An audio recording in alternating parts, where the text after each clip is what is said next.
Welcome to the Slop Farm. Enjoy the video. You begin by getting essentials ready.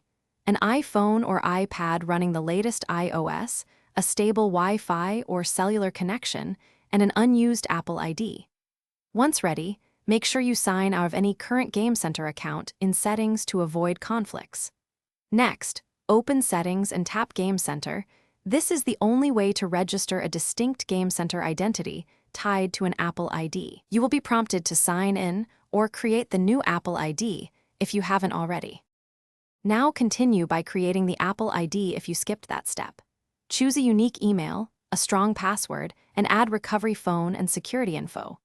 Make sure to enable two-factor verification for security and verify the account's email and phone right away.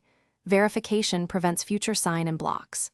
Once verified, sign into Game Center in Settings, pick your public nickname, configure friend requests and visibility, and accept any terms. These middle steps lock in identity and privacy for gameplay. Finish by opening a game that uses Game Center and confirm your profile, achievements, and leaderboards sync. This proves the account is active. If sign-in fails, first toggle Game Center off and on, then restart your device and try again. These quick actions resolve most glitches. If problems persist, reset network settings, update iOS to the latest version, or use Apple ID account recovery to fix credential issues. One key tip: always verify email and enable two-factor verification before first sign-in. Thanks for watching.